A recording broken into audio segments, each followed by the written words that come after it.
Good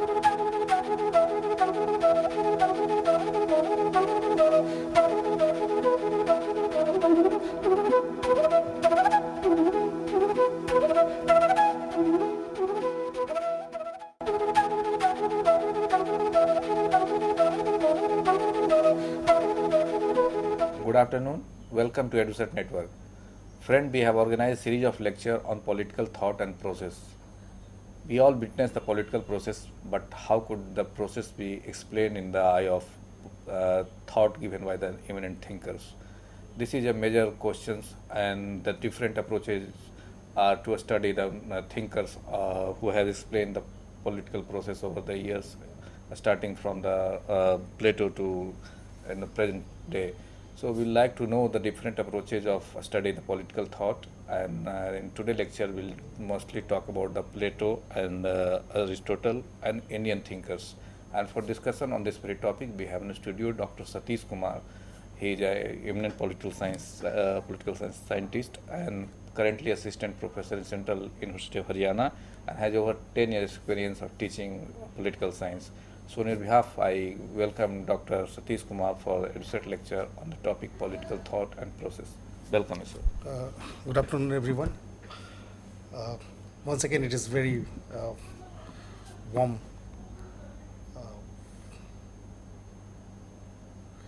This topic, the political thought. There are two words are here, political and thought. Let us try to understand what does it mean. Later on, we'll be talking about the relevance and importance of political thought in the present context. Why do we study political thought of almost 3,000 years of a political thinkers? How is it relevant in the present context? We will also try to identify the basic characteristic of political thought, which is also known as Western political thought. There are number of political thinkers who have tried to shape the political institutions. So it is not possible to cover all of them in one class. So I will try to limit myself to two greatest political thinkers of all the time, that is Plato and Aristotle, and their approaches and relevance in the present context. We will also, to some extent, try and compare between the Western political thinkers and Indian political thinkers. Why the Indian political thinkers have not come? Their work, their views are not widely read and perceived in the different parts of the world. In fact, not within their own land. These are the major fundamental facts and thought which we, being a student of political science, we all should know and try to think over it, ponder over it, why this kind of status is there. Then let us start with the terminology. The terminology political thought. What is about thought?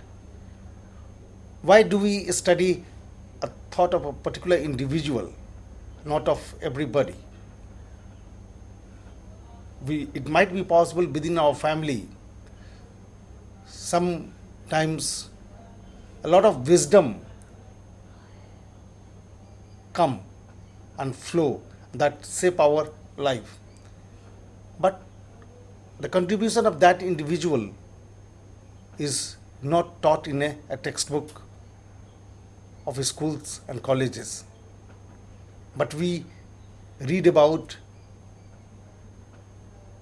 a particular individual whose thought, whose ideas are not merely limited to a family, our certain segment of the society, our, to certain extent, the nations, but it is for betterment of the humanity. And that is why through their thought they try to evolve a different type of institutions.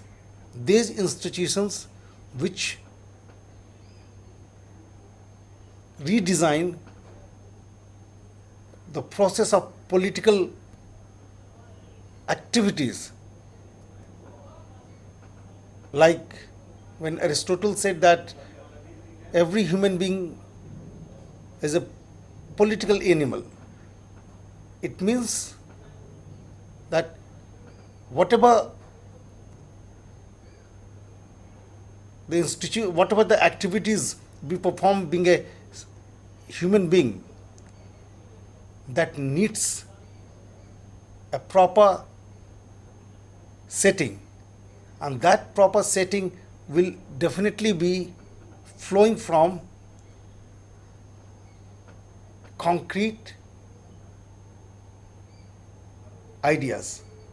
If the ideas fail to evolve a certain institutions which are necessary to evolve, like different organs of the state, or sometimes even the legitimacy of the state, the origin of the state and the function of the state, we might be hearing for a long time. And these ideas which try to reformulate the political institutions are the basic thrust of a political thinkers.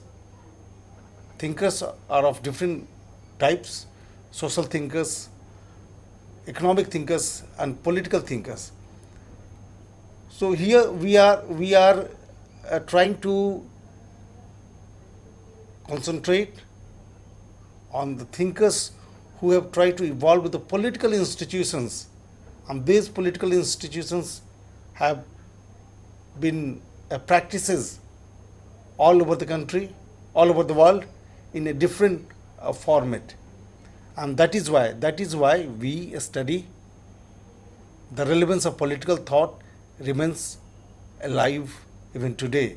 And it is one of the reasons we study the thoughts of Plato, Aristotle, who were almost 3000 years before, and the medieval thinkers after Renaissance, Machiavelli to Hobbes, Locke, Rousseau, and the modern thinkers who were in the 19th and 20th centuries try to address the major political problems, and as well as the political thinkers of the different countries, like the Chinese thinkers and Indian thinkers as well. So there is no doubt about it. Even today, when we are talking about the crisis of ideas, there is a debate going on.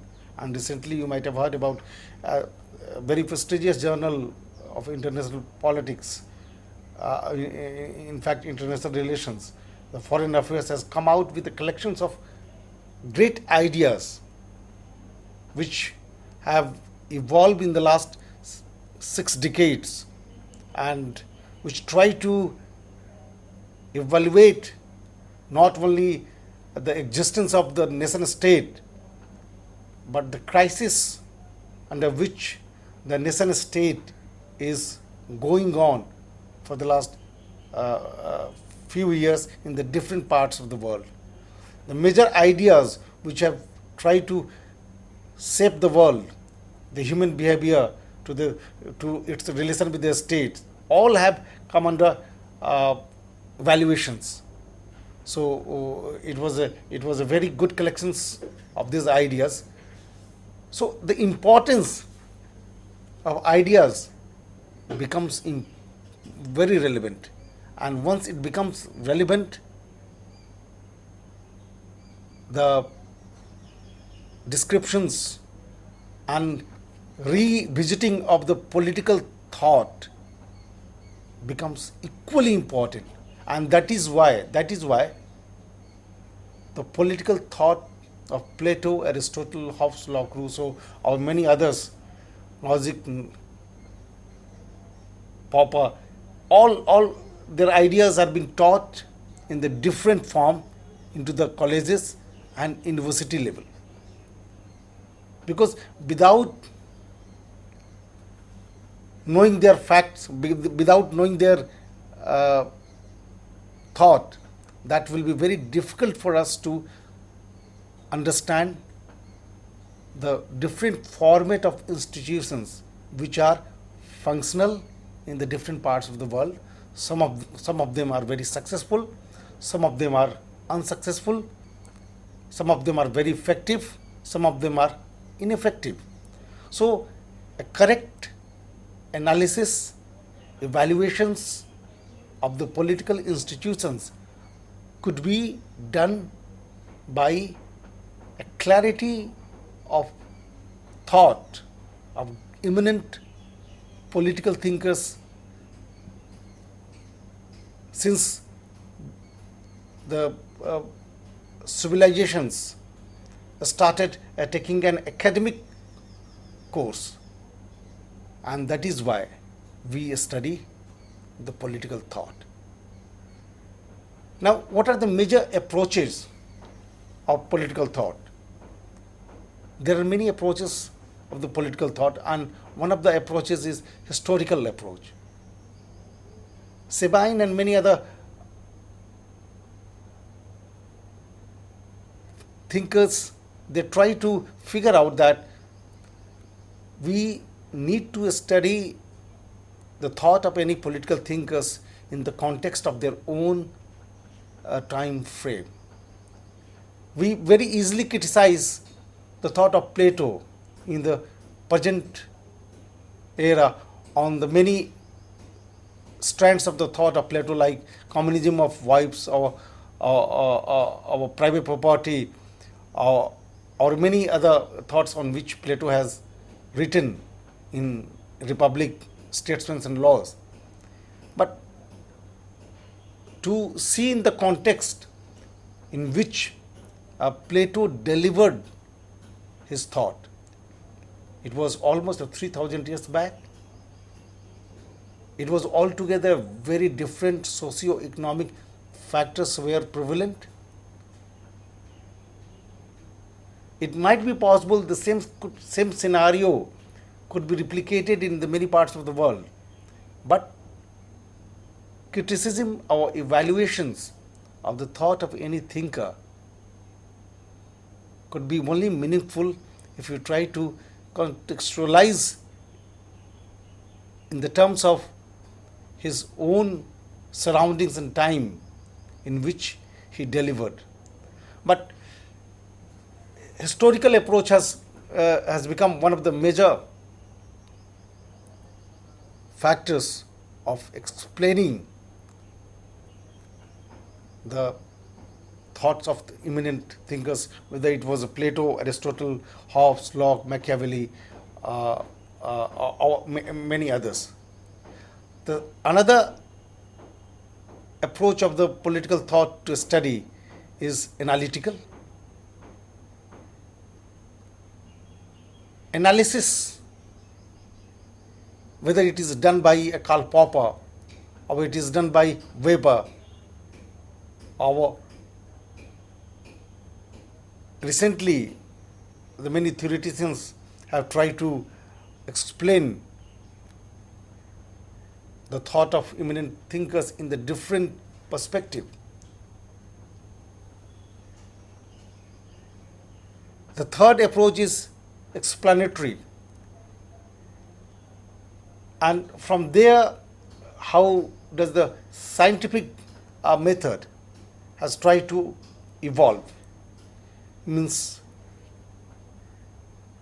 the ethical part of a political thought. Here the difference between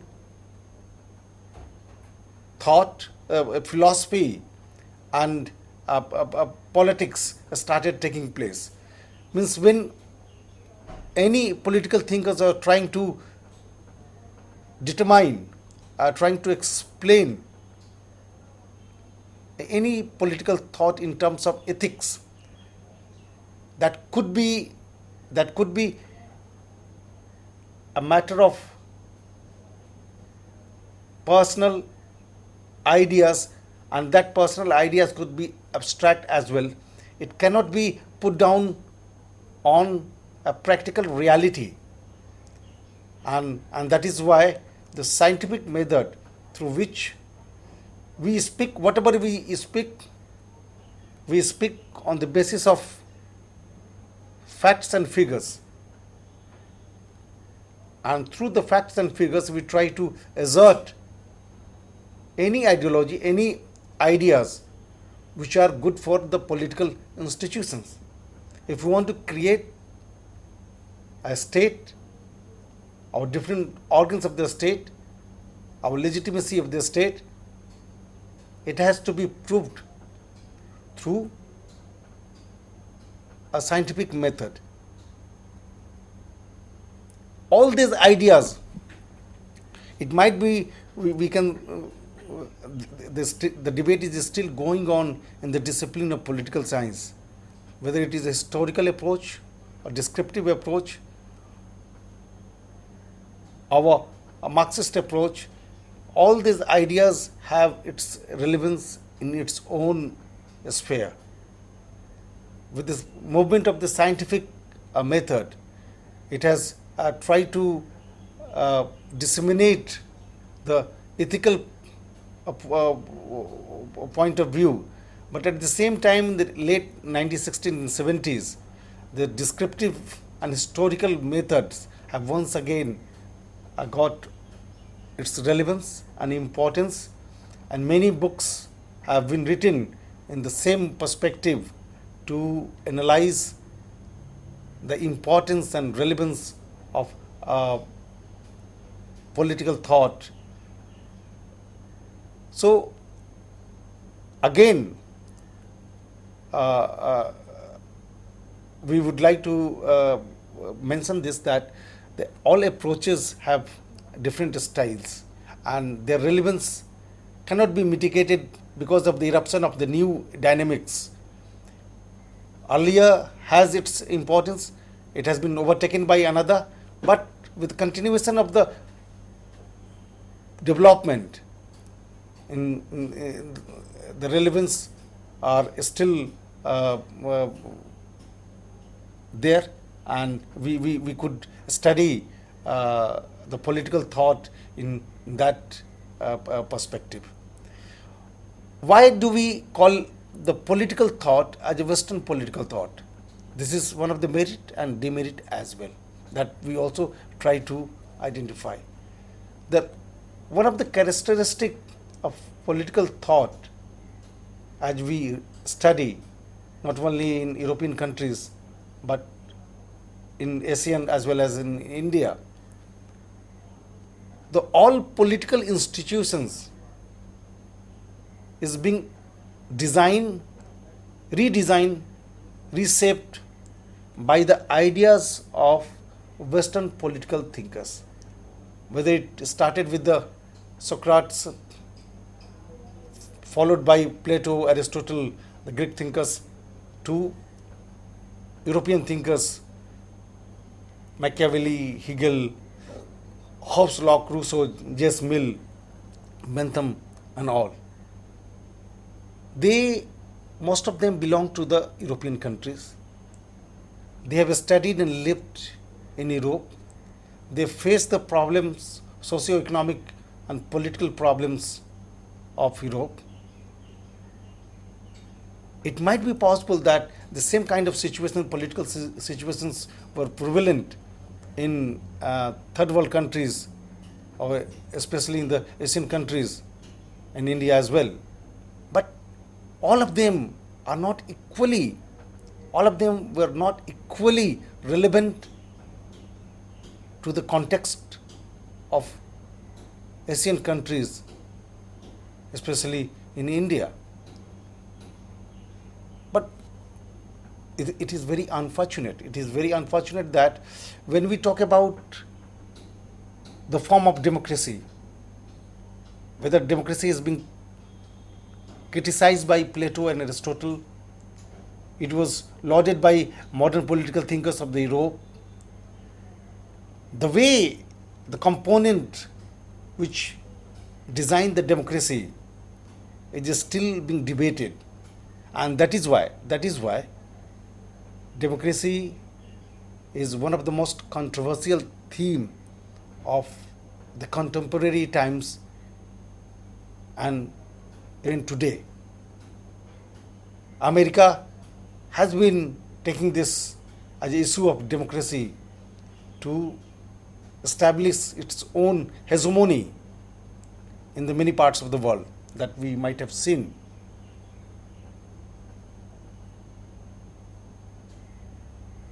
If we try to ponder over, if we try to think over it, if the kind of democracy is been packaged by the thought of Western political thinkers who have internalized and focused on the basis of their own economic and political necessity of the European countries, which have altogether are different socio-economic groupings. How this packaging will be equally befitting in the context of South Asia, our Asia, our Latin America, our Africa, where the social or economic or political setups are altogether very, very different from the European countries. And that is why it has become one of the debatable points. But let us be very clear that unless and until we know the certain things about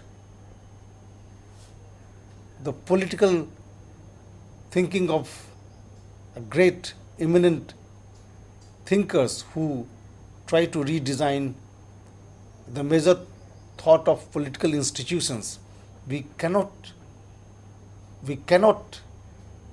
explain in the context of the existing problems which erupt in the third world countries. As we all know that in the last, at least for the 10 years, the epicenter of academic exercise of political science has shifted from European countries to the Asian countries, our third world countries in fact. The Arab Spring which took place last year, which is still continuing in some of the Islamic countries of Arab world, the kind of movement which picked up in India on the notions of legitimacy of the state, people versus parliament, who is supreme. These are the debates are very relevant in terms of political thought as well. The kind of state these political thinkers had in mind, and through their thought it was established in European countries, and we try to replicate the same kind of model in the third world countries, have not been equally systematically functioning in the many parts of the world. And that is why this kind of malpractices, this kind of dichotomy erupted, this kind of incoherency crept in our political system and not only in the political system of India, but in political system of the many parts of the world. So these are very relevant. The criticism of one of the political thought is that it is Eurocentric. When we say that it is Eurocentric, it revolves around the lifestyles of the European countries, the problems of the European world only. Second landmark of the political thought, if we trace out from the Plato to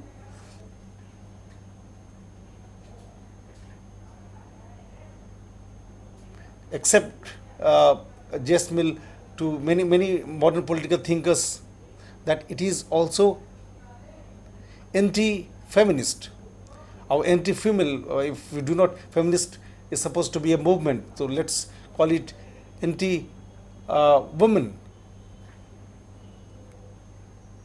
Whether the thought of Plato's communism of wives, Plato to a certain extent he tried to establish and give a certain freedom to women in not only in participation of the political process, but as well in taking the decision on becoming the philosopher king. But if we move on from Plato to Aristotle, and later on the modern political thinkers and medieval thinkers or Sufis thinkers, we find it, there is a great component in their thought that they do not equate female along with the male on the same footing. They realize that the better place of women is house, and if they step out from the house, there would be an anarchy, there will be social as well as other political problems.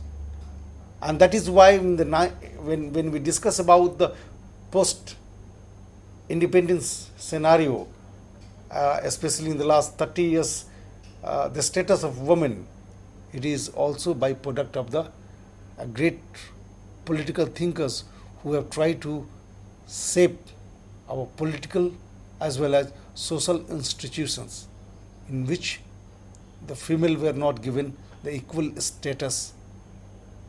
Some of them, they tried to equate and try to give a right to vote and right to be elected and right to be a ruler. But most of them were very anti-feminist, anti-woman. Third characteristic we try to identify of the political thought, and which is known as Western political thought, is the elitist. If you read the thought of Plato or Aristotle, they themselves belong to a very elitist family.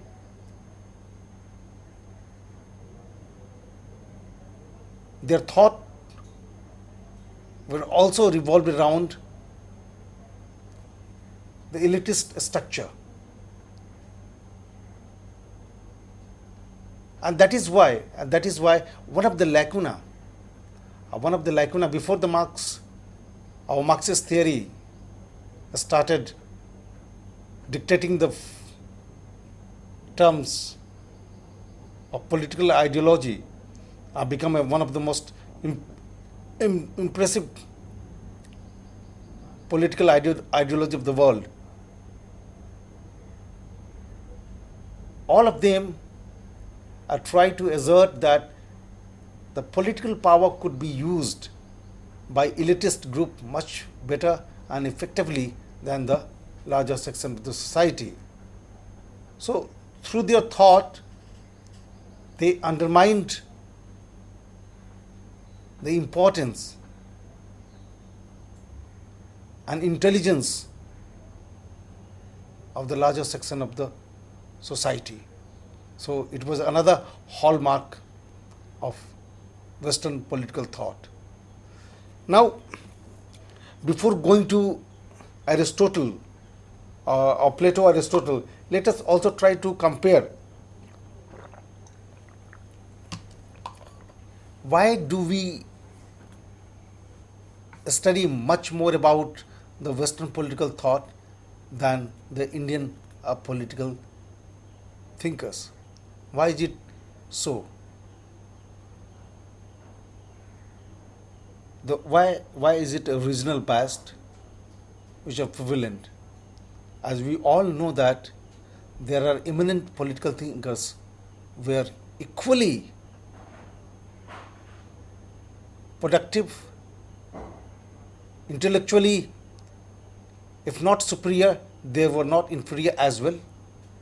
When Aristotle was dictating a sermoning or writing, at the same time, the contemporary of Aristotle in India, Kautilya, was equally effectively doing the same kind of work.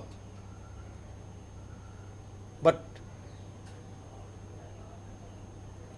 if you try to figure out and take the survey of the student of political science in the colleges and universities of this country, I hopefully I can say that many of them could tell much more about the Aristotle than the Kautilya.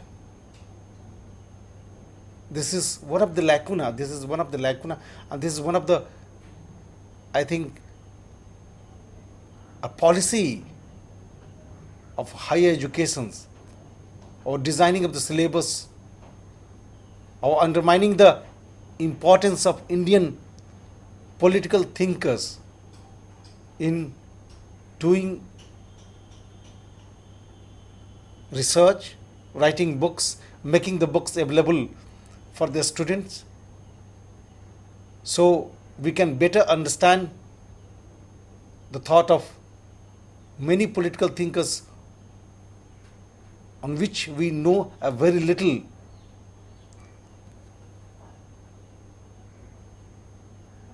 It is equally important if you see the Chinese civilizations. The Chinese, now once China has become very important player in the world, the many thinkers from China, the Western political thinkers, the researchers of the European countries as well as in America have started reading some of the Chinese thinkers who had a very great design about China and the world. It was not earlier. Since China was not taken seriously, so thinkers of China were equally left aside. Once China asserted its power, China when knocking the door of superpower and asserted its positioning, then the people started reading about the many political thinkers of China. In the same way, it might be possible that once India becomes equally powerful, as it has been claimed that India is also emerging power, many reports verify that in the by 2020, China will overtake USA, and by 2050, India will take China, and so India will become the most economically powerful country of the world. So then, all the thinkers of India will become very relevant to the world. So, in that way, we could also see in this perspective that the regional bias is because of the economic and political status of that country, and if that country becomes important, their thinkers also become relevant and debatable and researchable in the many parts of the world. Now, let us come to the two major political thinkers of the world, uh, of all greatest of all the time.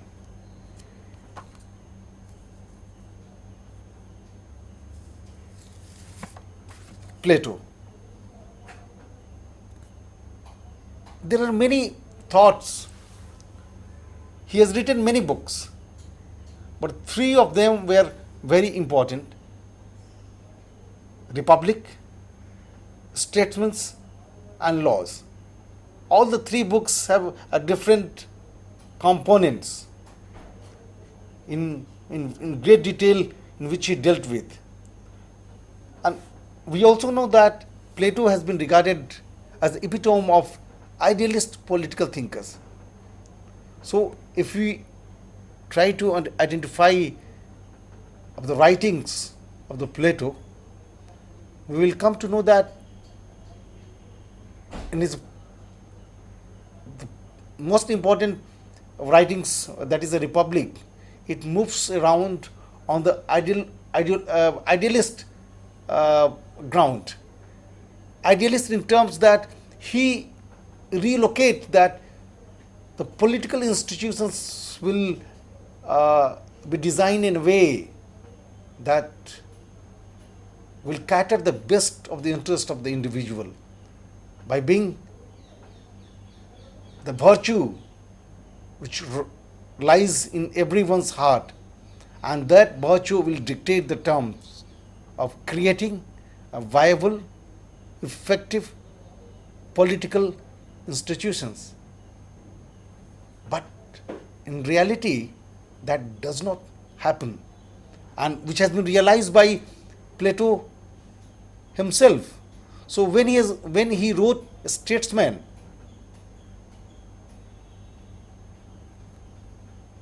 he came down to this fact that the best form of state, which is not written, which is not described in the Republic, but the second best option becomes the best option of the state according to his disciple Aristotle. The Laws, the third book which he has written, is amalgamations of both the thought which were earlier described in Republic and Statesmen. So, in a very simple terms, let us try to identify what were the major political thoughts of Plato. One of the major political thought of Plato was a philosopher king. These are the two words again which has come here, philosopher and king.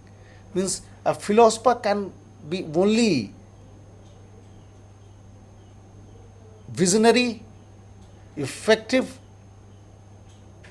and honorary, a ruler who can bring major changes and who can serve the society and the people better than anybody else. But how a philosopher will become the king? He has explained very systematically. He has divided the system of educations, that a philosopher king will be picked up from the family. Of course, he disowns the family. Later on, we will try to also explain. Through the qualities, certain students will be enrolled in the first phase, that is called, under the system of education of Plato, is primary education, which will continue from 5 years to 18 years. And in the process of 18 years, all the basic components of education will be delivered to all kids, and from that lot a second phase will start, and not everybody will pass from one block to another. They will be picked up a few, and few will be trained, a rigorous training of from 20 years to 35 years, in which all the cosmic, scientific, mathematical knowledge will be delivered, and from 35 to another session will begin, and shortlisting will be done, and through the shortlisting a few of them will be picked up, and few of them will go another for 5 to 10 years. The fourth phase will begin, that will continue till the age of 50 years. So according to Plato, through this rigorous system of educations, we can identify and shortlist a philosopher king who could be best suitable to the people and the state, with all the virtues which will have, and with his best of knowledge he will try to serve the state and society and the people, and there will be no ill will, there will be no nepotism, there will be no family backlash, there will be no lobbying or pressure tactics which we see. So if you try to figure out the political thought of Plato, in which he tried to create a philosopher king, he was a disciple of Socrates, as we all know, the great sant who had sacrificed his life by drinking poison, and that was against the state. So in that atmosphere he had seen two different kind of functioning of the state. One was Sparta, which was militarily ruled, another was Athens, democratically ruled, but anarchy was prevalent. So he disliked both kind of political system, and he tried to see that none of them could be useful and effective in delivering justice to the people, and that is why he tried to create a new approach which can deliver the best of rule, and that best of rule could be only possible by identifying such a human being, such a personality who would be completely, absolutely away from the ill will, away from the lacuna which we see in the present context in the many parts of the world, where it is a system of military rule, or a system of dictatorship, or system of democratic setup, all kinds of political institutions which are prevalent in the world. He wanted to create in that kind of atmosphere of a philosopher king. It was an idealist in approach, because that is not possible, and in fact it has never been possible. We cannot identify even a single ruler since the thought was given by Plato in any parts of the world where a philosopher has become a ruler. But certain things the world has learned. When we talk about today in the present context, the difference between statesmen and politicians. A politician is also a ruler, and a statesman is also a ruler, but there is a distinctive differences. If you see the many parts of the world, the newly independent countries like India, Pakistan, or South Africa, or many, you might have seen that the country is being built by a leader who were not merely politicians but statesmen. A statesman, that is the vision, and that vision has come out from their sacrifice, and this sacrifice could be possible because he has a certain degree of thought which Plato has taught about, that is the philosopher king.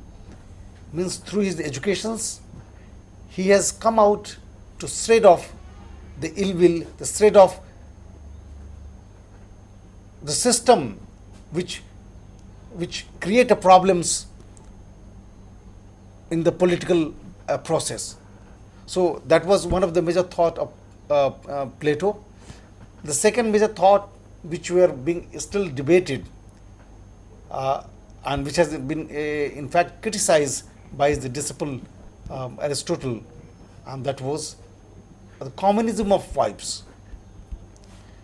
These are the very radical thought which Plato has tried to evolve. According to Plato, that creation of a good citizen, a creation of able rulers, could be only possible when we demolish the structure of family for those higher beings who are not made for petty things.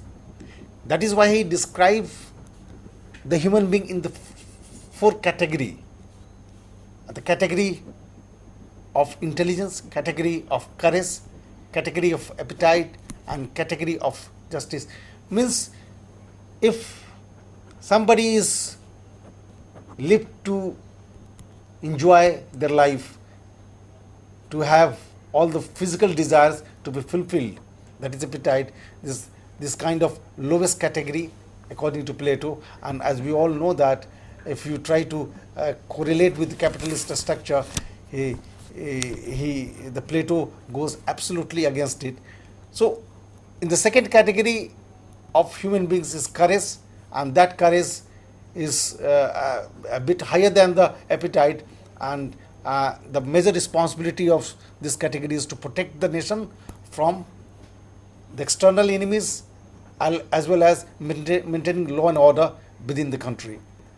And third is intellectual ability, and fourth is just means the best part of any state, who could be the ruler, who could be the policy makers, would be only those kind of people, those who have the higher intellectual ability, and that intellectual ability is molded with the component of justice. Justice means they are absolutely cut off from conservatism and ill wills which hold up the major political institutions of the present context. According to Plato, that is why he has given liberty to women, that best minds and best quality of male and female, they can meet together, they can be involved in producing a generation which could be a different kind altogether, because that generation is going to shape the nations. They are going to make the nations much stronger and better. It could be only possible by a elitist and a better quality of people. Again, this thought was criticized by his disciple Aristotle and many other political thinkers.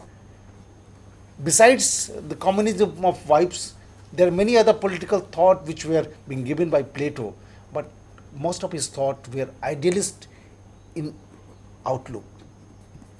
And through the assessment of his thought, which was better done by his disciple Aristotle only, that we come to realize that it never possible.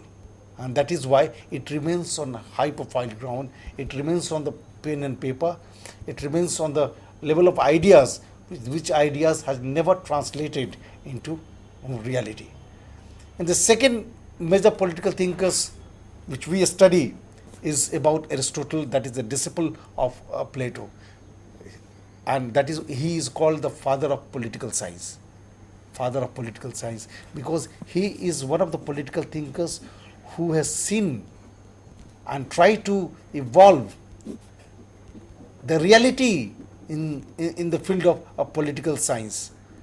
and whether it was whether it in the field of revolutions or whether in the field of the making of the constitution, he was called a moving encyclopedia.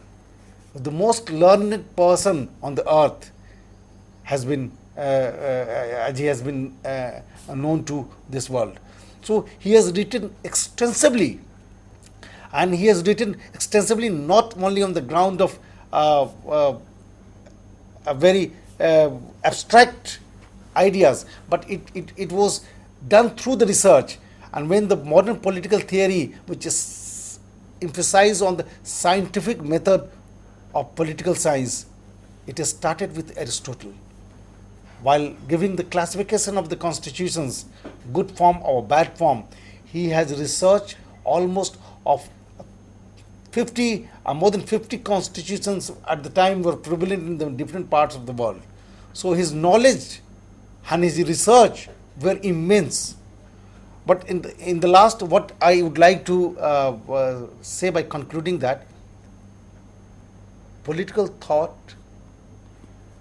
is a very important component of political science. The debate in which we are living today, whether it is a crisis of nation state, whether it is a crisis of people versus state institutions, people versus society, our social institutions, their amalgamation of thought which are coming up, whether it is the end of the history or revival of the political theory, there are many thoughts which are going on, and still it is passing through our eyes. We might have seen Arab Spring, we might have seen the internal disturbance in India. Certain things are going on the name of globalization in the many parts of the world. All these ideas are somehow directly related with the political thought of great political thinkers. And when we try to understand the reality and the gravity of the problems, whether it is social, political, or economic, we cannot understand it without reading the thoughts of great political thinkers. Thank you. So you talked about Aristotle, Plato, Socrates. They all though have influenced one another's idea. In fact, guru-disciples relationships. So where do you find and who is more close to the present, explaining the present situation of the politics? Well, there is no doubt about it. It is always Aristotle. That is why he is known as the father of the political science. The things which were taught by Aristotle almost 3,000 years back are still very relevant, whether it is in the form of democracy or whether it is the form of representations, or it is the relation between the state and the people. So his thought are more on pragmatic grounds, are more people feel very close and more relevant, and that is why we very closely study the thought of Aristotle.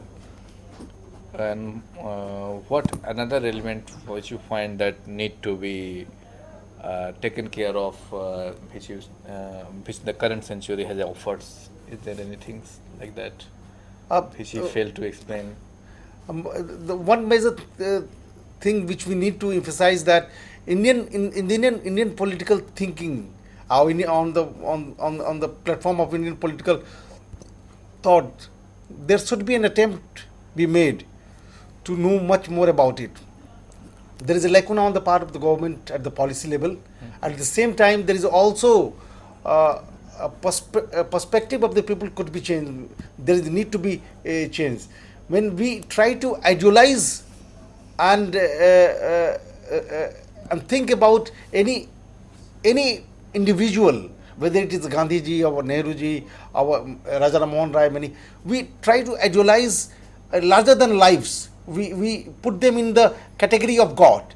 And once we put them in category of God, what we do not critically analyze. And that is why it is one of the important reasons that less books are written on Gandhi by Indians Many books are written on Gandhi by Western thinkers, Western political researchers, and that shows the mindset of the people of India. So here again, being a student of political science, this is appeal, and we all need to do this kind of exercise.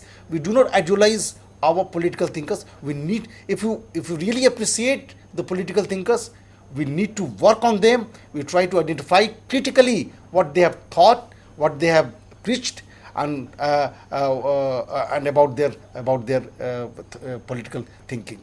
Okay.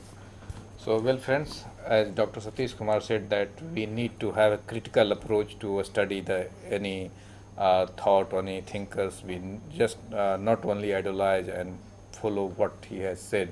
We need to see in the light of current situation, and accordingly we find the way to solve the problem of the current situation. So this is what we can conclude from the today lecture. I thank all of you for watching the lecture, and on your behalf I thank Dr. Satish Kumar for giving such a wonderful lecture on the political thought and process. Thank you very much. Thank you.